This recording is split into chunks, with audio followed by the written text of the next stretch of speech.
Ladies and gentlemen, this is TVP World. You're watching another edition of Break the Fake, where we debunk fake news and combat false narratives.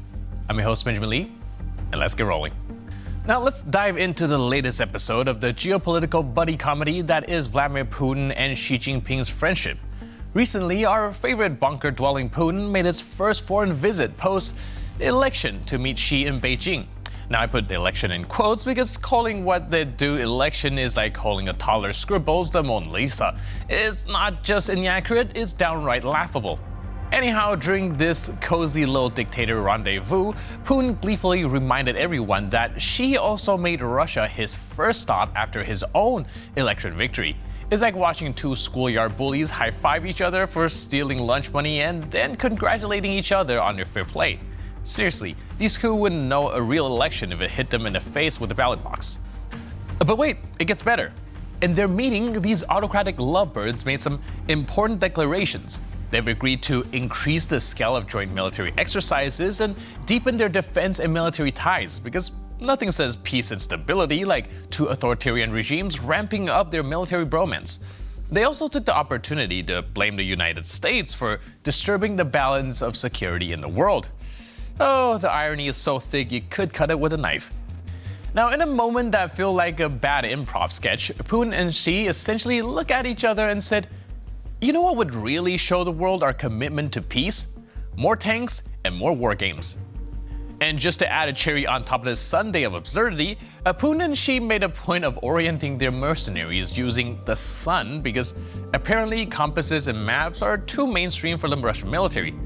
So they're out there telling Nepalese mercenaries, west is Ukraine, east is Russia, you know where the sun rises, right? Just follow that. It's like the worst GPS system ever invented. In 500 meters, turn left at the burning village. Русь, Украина. Да. Да. Украина. Да. Север Украины, смотри. Так. Норд, вест. Норд, вест. Правильно? Север. South. Вот. So, Хохлы.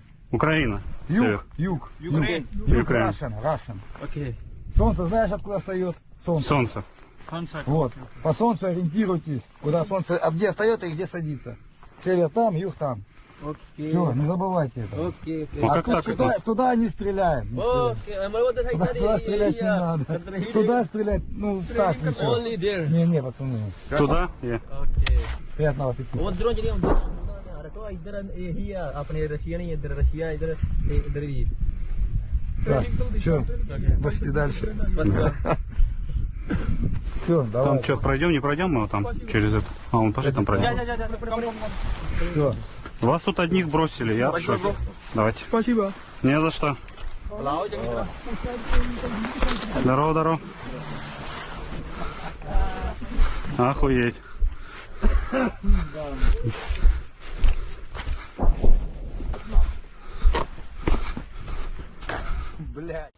Let's now talk about the latest chapter in the never-ending saga of Russia's military bromance with Belarus. According to Belarusian railway insiders, yes, that's apparently a thing now, Belarus is once again preparing to receive Russian military convoys. We're talking about trains loaded with military equipment, ammunition, and Russian soldiers. And if you think that's bad, it gets even worse. Some of those convoys are coming straight from the occupied territories of Ukraine. But wait, there's more. The railway staff are reportedly taking measures to ensure the secrecy of these military transports, because nothing says top secret like 100 tanks rolling through your backyard. Seriously, this level of subtlety makes a herd of elephants look like stealth ninjas. Let's be clear, this isn't just a logistical exercise, it's a full-blown clandestine operation. The kind of secrecy where everyone knows what's happening but pretends that they don't, much like a toddler hiding behind a curtain with their feet sticking out. Belarus and Russia are putting so much effort into this facade, it's almost cute, like watching a bad magic trick where you can see the wires, the mirrors, and the magician's disappointed face. So while Belarus prepared for the influx of Russian military might, let's not forget the big picture here. This is a desperate attempt by Russia to bolster its military presence under the guise of secrecy, in a partnership that's about as transparent as a brick wall. And remember, the next time you see a train loaded with tanks, just pretend you didn't see anything. It's what the Belarusian railway would want. Now let's get back to Ukraine. We have seen over the course of the war that it is not uncommon for soldiers from both sides to place landmines so that the enemy cannot advance further. They rig roads, positions in forests, as well as the entrance to cities. However, when you're at war with the Russians, you can mine even more interesting things. Let's take a look.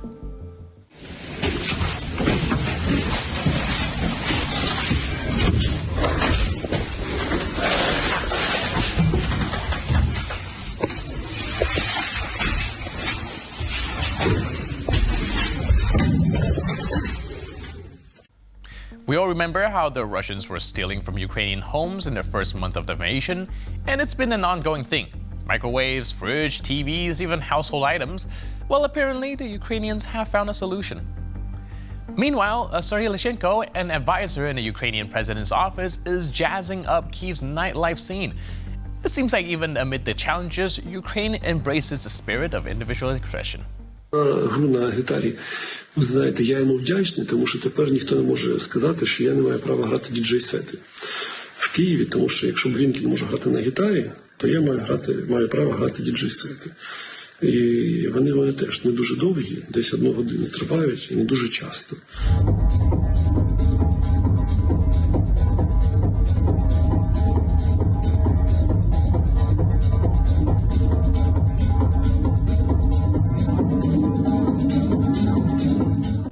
So whether it's Blinken strumming his guitar or Lyshenko spinning tracks as a DJ, everyone's getting a chance to show off their hidden talents.